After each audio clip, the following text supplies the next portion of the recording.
Hace 200 años, Boyacá se convierte en la puerta de entrada al Camino Grande de América. La llegada del Ejército Libertador al Trincherón de Paya produjo el 27 de junio de 1819 el primer enfrentamiento, el primer combate que abriría la campaña libertadora de la Nueva Granada, que va a ser el camino de la libertad, que iría primero a Carabobo, luego a Junín, Pichincha y terminaría en 1824 en Ayacucho, liberando todo el continente del oprobio del colonialismo español y construyendo un número importante de repúblicas que van a ser la gloria del mundo. La república es la invención de esta revolución continental formidable. Empezó en Norteamérica, se vino para Sudamérica y el ejército de Bolívar y de Santander, el uno de la Nueva Granada, el otro de Venezuela, había sido derrotado por el ejército de tierra firme, expedicionario de tierra firme comandado por Pablo Morillo. Se refugiaron en el Orinoco y convocaron a Colombia, que es la unión de Venezuela y la Nueva Granada inicialmente, luego se unirían otros pueblos, pero que sería el comienzo de lo que se llamó la Gran Colombia. El 15 de febrero de 1819 el Congreso de Angostura se reunió y dio la orden a sus ejércitos de emprender la campaña de la Nueva Granada, que sería el comienzo de este camino difícil, pero que serían 77 días de gloria, de una epopeya irrepetible, donde este ejército de venezolanos y neogranadinos derrotaron definitivamente el virreinato de la Nueva Granada para emprender el camino por todo el continente, coordinando luego con San Martín para la victoria de las naciones del sur. ¿Qué simboliza esto? Simboliza que Boyacá y los llanos de Arauca y Casanare, de Orinoco, serían la semilla de esa república que se expande por todo el continente. Que sea esta la oportunidad para resaltar el trabajo y el liderazgo de la Escuela de Enfermería de la Universidad, siendo uno de los primeros programas acreditados de alta calidad. Además, gestora de programas de medicina, psicología y de posgrado de esta alma mater. Pero frente a este panorama, desde el 24 de junio de 1974 están sus graduados que hacen protagonismo a nivel nacional y regional. Tengo como invitado y me enorgullece tenerlo aquí en Entre Tazas al doctor Fred Manrique, como comúnmente también le conocemos y le llamamos al interior de la institución, para que nos cuente pues realmente de esa vocación como enfermero y servicio a la sociedad desde la universidad. Gracias, Susi, por la invitación. Y sí, este año celebramos 45 años de la Escuela de Enfermería como gestora de la Facultad de Ciencias de la Salud. Una parte grande de la vocación está en la misma oferta de programas. Cuando yo llegué a la UPTC a inscribirme, el único programa de salud era enfermería en ese entonces. Sin embargo, yo no me inscribí en enfermería, yo me inscribí a química. Estudié química un tiempo, pero yo quería la salud pública. Eso era lo que quería, no enfermería específicamente, no medicina, no psicología. Yo pensaba en el programa. ¿Y por dónde estaba la motivación? De pequeño, mi papá y mi mamá trabajaron en el sector salud. Y mi papá me regaló unas revistas de la colección de la Oficina Sanitaria Panamericana. Allí leyendo entre revistas, me encantaba aquello de la epidemiología, la salud pública, las enfermedades infecciosas. Creí que podía investigar, porque gran parte de los premios Nobel en medicina que leía en la revista eran químicos. Y por eso me incliné por la química. Pero descubrí que la licenciatura en química y biología no me ofrecía ningún espacio en salud en la UPTC. Entonces, en el tercer semestre, solicité el traslado y pasé a la Escuela de Enfermería de la UPTC. Y desde allí, pues, empecé a trabajar y creo que en el segundo semestre yo ya había iniciado en un grupo de investigación o en un grupo ecológico, se llamaba Podocarpus. Y desde ahí empecé a pensar que la investigación era posible sobre salud pública. Pero además de esa investigación y todo lo que le llevó a prepararse, tiene 4 doctorados. Hablemos de esa parte y de las creaciones importantes al interior de la universidad, la inquietud de estudiante. Ok, como decía Susanita, empecé a trabajar en investigación con el grupo ecológico Podocarpus. En ese entonces pertenecía a la Escuela de Biología, allí fui monitor. y más adelante terminé, en ese entonces el director del grupo se llamaba Jorge Valencia, profesor de la Universidad de Biología y Ecología, se pensionó y se fue a hacer su maestría, antes se fue a hacer su maestría y doctorado. Y a mí me quedó sonando eso de la maestría y doctorado, ¿qué era? Porque en aquel entonces tampoco, en mi escuela, habían pocos con maestría, con especialización. Y dije, bueno, me voy a poner a estudiar, y cuando terminé, hice rural, y luego hice una especialización en gerencia social en esa. Por ahí que la posera administrativa, por ahí tampoco era. Pero también mis primeros pinitos tuve en investigación y validé unos instrumentos para mejorar la calidad del parto en el Hospital San Rafael. Una de las cosas importantes era la primera vez que terminábamos haciendo investigación científica en términos administrativos. Luego me fui, hice salud pública en la Universidad Nacional, la maestría en salud pública. De ahí viajé a Cuba en una pasantía en epidemiología. Luego estuve en Boston haciendo otra pasantía en enfermedades tropicales. Y luego me hice un doctorado en salud pública. Dentro de salud pública me gané una beca de la Agencia Española de Cooperación Internacional y fui a hacer salud internacional a España, en Alicante, estuve un tiempo en Alicante. Luego hice de hacer el doctorado en salud pública y graduarme en salud internacional, hice medicina clínica, doctorado en medicina clínica con la Universidad Miguel Hernández, motivando a unos compañeros de la universidad también, el grupo que teníamos de investigación que pudiera hacerlo. Estaban enfermeros, médicos y demás allí. Y últimamente, apoyando a otros compañeros de la universidad, me motivé a hacer un doctorado en gerencia pública en México. Estuve allí en México haciéndolo. Este año terminamos. Y ahora estoy dirigiendo una tesis y también dije acompañar a un grupo de estudiantes y egresados en un doctorado en ciencias de la enfermería. Entonces, pues me gradué en salud pública, en salud internacional, hice atención primaria también, hice epidemiología, hice derecho. Más tarde hice maestría en gobierno. Un pocotón de cosas que me ha permitido, no es solo la titulación, sino tener elementos para hacer investigación y publicación. De ahí que también tiene usted una capacidad mental. ¿A qué se debe esa inteligencia, esa capacidad, esa destreza de desarrollo mental? Y pues que no come entero. O sea, es una de las personas críticas que analiza. Eso, cuando uno se entera del mundo y estudia, el estudio creo que es para entender el mundo, para saber sobre cómo son las cosas, cómo se hacen las cosas, cómo se venden los servicios, los bienes, cómo se actúa en la política. De ahí estudiar Derecho y Gobierno. Y para entenderlo, y luego recrearlo y explicar y hacerme preguntas y tratar de responderlas a través de la ciencia. Creo que esa es mi motivación principal. Cada vez que alguien dice algo, algún argumento, una persona, un político, un académico dice cualquier cosa o escribe algo, pues inmediatamente soy la voz crítica para entender qué es lo que está diciendo. Porque hay gente que habla por hablar y eso no puede ser, sobre todo en el medio académico. Vámonos para Socha, doctor. Bueno, okay. Contemos una anécdota de lo que más le representa a usted, le llena y en este momento le trae a satisfacción. Mi pueblo natal, Socha, lo recuerdo y hay varias anécdotas. Una de ellas es un trabajo que hice en 9º grado. En 9º grado no veía química, pero había una profesora allí de química, hoy no está. Creo que era la única que los motivaba a hacer algo diferente. Y empecé a hacer un trabajo sobre higrometría. Era a las 6 de la mañana y a las 6 de la tarde ir a medir con un higrómetro la temperatura en 4 partes del municipio y la humedad relativa. Y eso me permitió durante más o menos 6 meses todos los días levantarme a las 6 de la mañana y a las 6 de la tarde, estar muy presto a mirar mis datos. Y fue muy motivante esa rigurosidad de trabajo de campo. Y es una anécdota bonita porque la recuerdo y es agradable para lo que hago hoy. Una anécdota maluca, un profesor, imagínate que la única asignatura en mi vida académica que he perdido se llama metodología de la investigación. Y es el gran investigador. Me encanta la investigación. Y es la única asignatura que perdí en el bachillerato, en pregrado no perdí, nunca ningún posgrado ni nada de perdí una asignatura. La única asignatura que perdí en mi vida es esa, metodología de investigación. Y le pregunto al profesor por qué perdí metodología de investigación, si hacía poco me habían premiado como el mejor estudiante en el colegio. Entonces yo no entendí, se equivocó. Habían conmigo un estudiante y él era casi de la misma estatura, los dos éramos pequeñitos.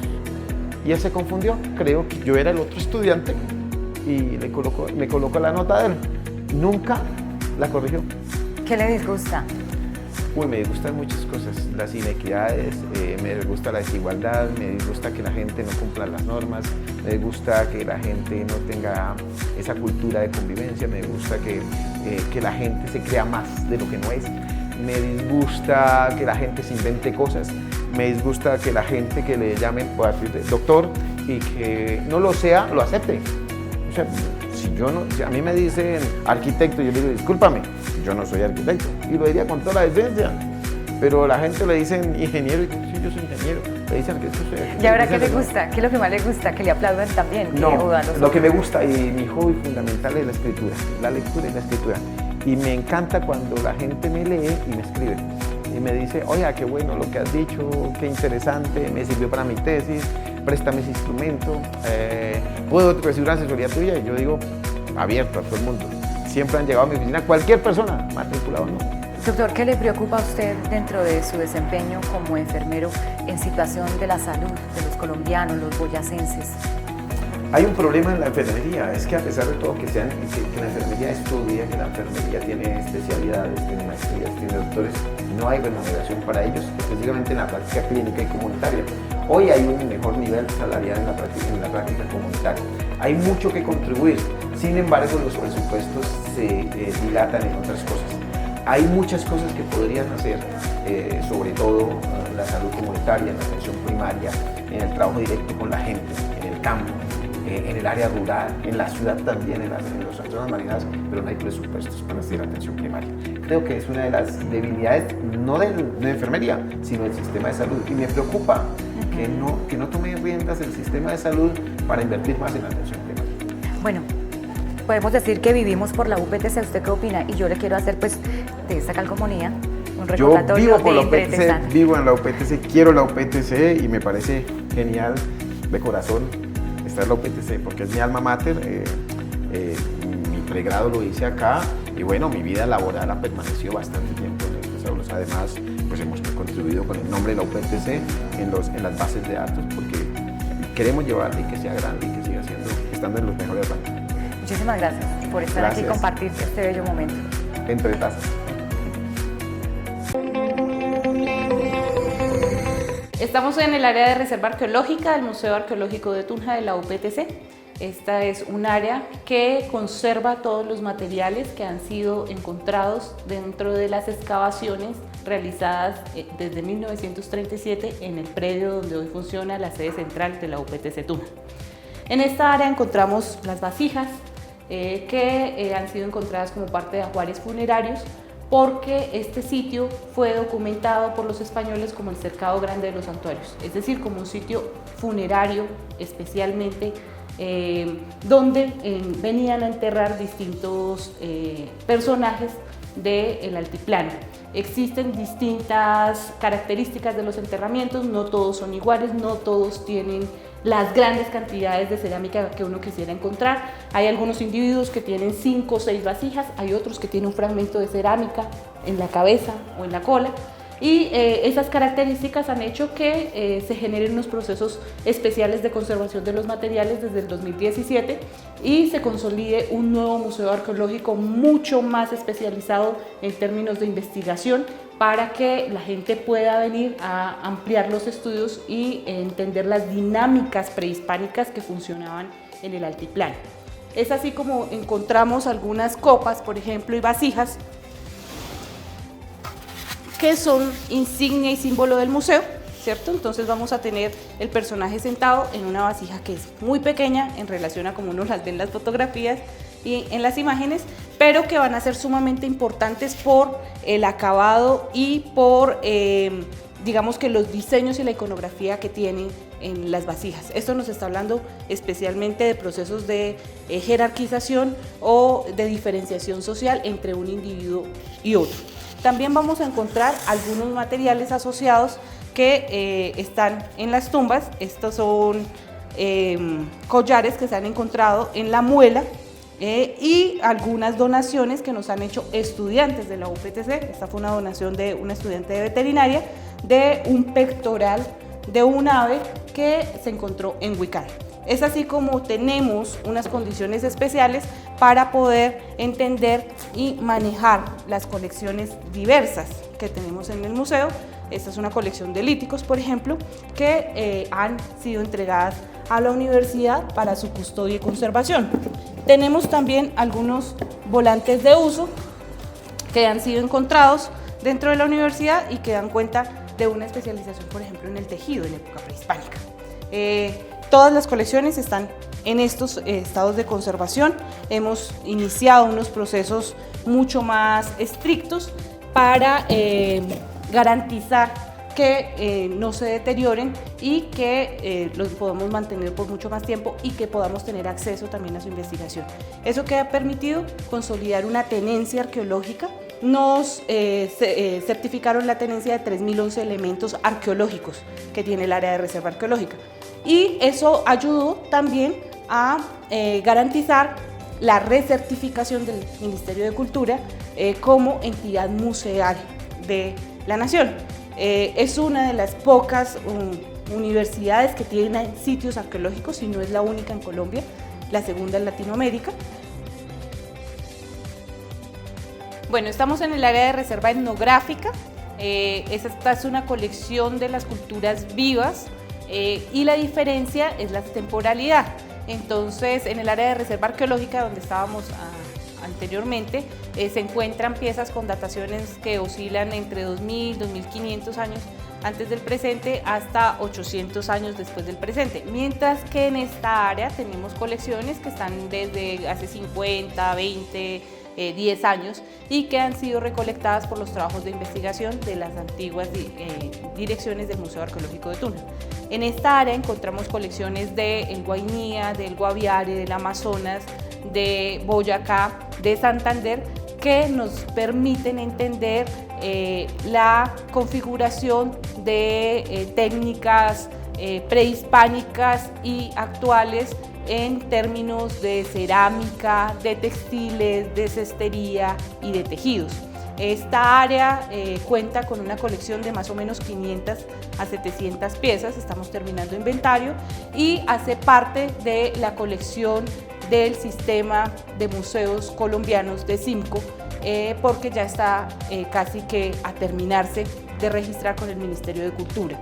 En ese proceso, lo que nosotros hemos venido entendiendo es que también hay que generar unas garantías de conservación de los materiales, que implica separar, no acumular, que implica tener unas bases y unos soportes para que cualquier movimiento, cualquier sismo, pues no se caigan y se rompen, y unas condiciones mínimas de conservación en molde, por ejemplo, para los textiles y para las fibras y maderas, como vamos a ver en el fondo.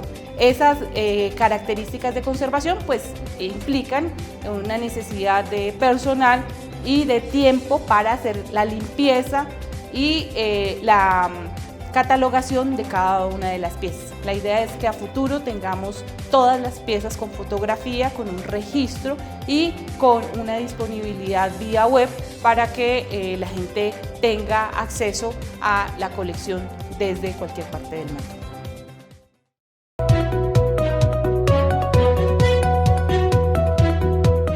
No podíamos dejar terminar el mes de junio sin hablar acerca de la conmemoración del Día del Estudiante. Por eso hemos invitado a uno de los investigadores que ha trabajado los movimientos estudiantiles en nuestra universidad y quiere invitarnos a recorrer las páginas de la revista de Historia de la Educación Latinoamericana, RELA, de la UPTC, que ha dedicado 3 números monográficos a este tema. Profesor Diego, ¿por qué conmemoramos en junio el Día del Estudiante? Esta conmemoración se inicia con los hechos de protesta del 7 de junio de 1929, donde resulta asesinado el estudiante Gonzalo Bravo Pérez. A partir de ese acontecimiento se dan unas jornadas de protesta del 8 y 9 de junio, que en adelante se convierten en uno de las fechas icónicas del movimiento estudiantil en Colombia. Ya nos vamos a empezar a remitir a las páginas de la revista de Historia de la Educación Latinoamericana, que hacen remembranza de los movimientos estudiantiles en América Latina. Y uno de ellos es precisamente el número 30, dedicado al movimiento de Córdoba de 1918 en sus 100 años. ¿Qué investigadores participaron y cuál es la importancia y la trascendencia de este movimiento en América Latina? Bueno, la trascendencia del movimiento de 1918, que inicia en la Universidad de Córdoba, Argentina, es precisamente la exaltación de los estudiantes universitarios como una vanguardia de la sociedad y aquellos llamados a hacer las transformaciones y los cambios que en su momento requería la universidad. Los estudiantes de toda esta generación cuestionaban el modelo tradicional que se impartía en las universidades en general y exigían la modernización y exigían también que se abriera un campo a la investigación de acuerdo a las necesidades sociales. Entonces es muy importante resaltar esa figura del estudiante como desde esa concepción de vanguardia, y en eso los autores que se reúnen en este monográfico, como lo decías es el número 30, intentan abordar desde diferentes perspectivas y métodos de análisis cuál fue la repercusión que tuvo el movimiento de 1918 en América Latina. Entonces, para su caso, María Cristina Vera de Flash, una investigadora de la Universidad de Córdoba precisamente, y Renate Marcisque, profesora de la Universidad Nacional Autónoma de México, analizan pues cuál ha sido ese impacto y cuál ha sido la trascendencia a 100 años de la Reforma de Córdoba. El primer artículo que encontramos es un artículo bien interesante en la medida en que analiza las cartas que se cruzaron en su momento de Deodoro Roca, uno de los líderes más distinguidos de este movimiento, con otro de sus contemporáneos en México, que es Gregorio Berman. Ellos analizan desde toda esta, el epistolario que ellos se cruzaban y de alguna manera a través de esas cartas logran identificar cuál era el sentir de esa generación, cuáles eran sus principales preocupaciones. Luego ya tenemos la investigación de Hugo Biagini, un investigador argentino que se ha interesado por el tema de los movimientos estudiantiles a lo largo de toda su trayectoria y de toda su carrera. Y él analiza a través de las revistas que emitieron estos estudiantes en su momento cuáles eran los discursos que movilizaban y cuál era la conexión de alguna manera que superaba el ámbito local y se ponía en una lucha global. Bueno, Álvaro Acevedo Tarazona y Andrés Correa Lugos, ellos analizan a partir del documento del Manifiesto Liminar de Córdoba y en torno a ese concepto de autonomía universitaria, cuál ha sido desde su momento cuando se construye esta noción de la autonomía universitaria, qué ha significado 100 años después. Aquí entendemos la autonomía universitaria, o la entienden ellos, y yo creo que ese es el gran aporte. Se entiende como la autonomía universitaria se entiende como la responsabilidad social y misional de la universidad con la sociedad. Este número, además de contener los artículos que ha reseñado el profesor Diego, contiene documentos completos que dan cuenta de Córdoba de 1918. Recoge los documentos de la época y esos documentos de la época nos permiten ver ese sentir de ese estudiantado preocupado también por el destino de la universidad. Lo que uno tiene que decir ahí o referenciar es que a pesar de esta generación, que es la generación de 1918, que tuvo unas repercusiones muy fuertes a lo largo de América Latina, con líderes muy importantes como el caso colombiano de Germán Arciniegas, y Luis López de Mesa, que lo reseñan en uno de los artículos de Diana Elvira Soto, y el profesor José Antonio Rivadeneira, el profesor Jorge Enrique Duarte y Sandra Liliana Bernal, donde analizan la participación que tuvo y la importancia que tuvo Luis López de Mesa y Germán Arciniegas. Ellos finalmente desde la actividad estudiantil y desde todo este llamado a la participación de los estudiantes en los órganos de gobierno, logran finalmente llegar a instancias de poder importantes inclusive. Como Ministerio de Educación. Sin embargo, ellos anotan en las conclusiones que a pesar de haber logrado llegar a esas instancias de gobierno, no logran configurar el ideario del movimiento estudiantil, el movimiento de Córdoba, no se logra concretar. Y es por eso que otro número de la revista Historia de la Educación Latinoamericana, el número 11, está dedicado a esta figura en Colombia, el maestro Germán Arciniegas, que Javier Ocampo denomina educador, ensayista, culturólogo e ideólogo de los movimientos estudiantiles. ¿Por qué? Bueno, Germán Arciniegas es la insignia en Colombia de la actividad pues, del estudiantado. Ese es como el personaje icónico de la participación de la juventud en los escenarios políticos, y finalmente él es quien configura todo este ideario de que son los estudiantes los llamados a hacer las transformaciones. Entonces él dice, quiero citar, los estudiantes son la rebeldía, la inquietud, el repudio del pasado, el ansia de lo nuevo, la investigación, el asalto, el heroísmo. Ellos son los descubridores, los conquistadores, los sabios, los santos, los libertadores, los transformadores, los poetas. Esto digamos que va configurando un imaginario sobre el estudiante universitario como responsable de alguna manera de los cambios de la sociedad. Entonces pues es bien interesante porque por primera vez en Colombia eleva esa figura del estudiante. De igual importancia es la influencia de otro movimiento que se da esta vez en Europa y que se refleja en los movimientos estudiantiles, Mayo del 68, del cual da cuenta este número también. Sí, aquí en este número en particular encontramos una entrevista bien interesante que le hacen al profesor Antonio Aguirre Rojas. Él de alguna manera reivindica las acciones del movimiento del 68. Sin embargo, hay que verlo desde otra perspectiva, ¿no? Y es que para el caso colombiano la actividad de los estudiantes y la participación política de los estudiantes ya venía eran protagonistas desde el año 64, con la marcha que se inició desde la UIS hacia Bogotá, que muchos estudiantes asumieron unas posiciones radicales. Entonces finalmente se entiende Mayo del 68 no solo como un acontecimiento que sucedió en Francia, sino como un acumulado de experiencias que inician en el año 66 con la Revolución Cultural China y terminan en el año 76. Entonces es bien interesante ver como desde esa perspectiva de larga duración lo que significó Mayo del 68.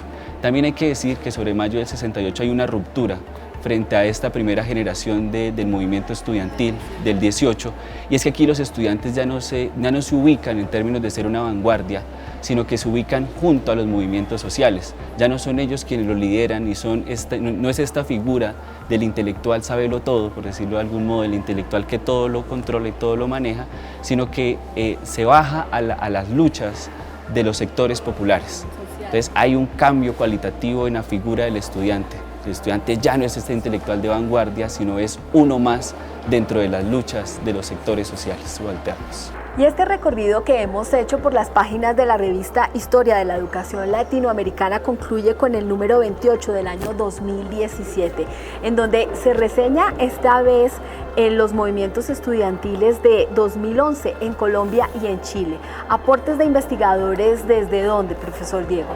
Bueno, aquí encontramos unos interesantes aportes desde la experiencia que se tiene. En primer lugar encontramos un texto del profesor Orlando David Murillo de Honduras. Él analiza de nuevo cuál es el impacto que tuvo la reforma, o el ideario más bien de los estudiantes de 1918 en el contexto hondureño, y cómo a partir de 1950 los estudiantes asumen un empoderamiento político que los lleva a participar y a configurar el cogobierno al interior de las universidades hondureñas. Una experiencia muy interesante. Luego encontramos el trabajo de Andrés Donoso Romo. Él desde la experiencia Chile, la experiencia más cercana, que fue la del año 2011, intenta hacer una comparación con otros movimientos latinoamericanos como Brasil y Argentina, y es ver dentro de las agendas de esas luchas estudiantiles qué se mantiene vigente. Entonces se encuentra que hay una vigencia en torno al tema de la autonomía universitaria correlacionada con la responsabilidad social de las universidades. Luego Álvaro Acevedo Tarazona y Andrés Correa Lugos analizan cuál fue el impacto y los cambios cualitativos en las luchas del movimiento estudiantil en lo que se denominó la Mesa Amplia Nacional Estudiantil, y cómo, que es el caso más reciente, que fue la Mesa Amplia Nacional Estudiantil, fue el movimiento que se desató a partir del intento de reforma a la Ley General de Educación. Pero bueno, definitivamente lo que hay que anotar, importante de estos trabajos, es que si bien recuperan el movimiento estudiantil como objeto de estudio, también de alguna manera hacen unas críticas a la actividad de estos nuevos movimientos estudiantiles. Y es que a pesar de la oportunidad política que se tuvo con el movimiento de la MANE, existieron al interior de esta organización tensiones y diferencias de tipo ideológico que no permitieron configurar el proyecto de una ley alternativa de educación. Entonces finalmente la experiencia queda como un acumulado que habrá que analizar y habrá que ver en próximas investigaciones, y habrá que también analizar y entender cuál fue el impacto y la participación que tuvo la UPTC en estos diferentes momentos, en estos diferentes hitos históricos de la historia del movimiento estudiantil colombiano.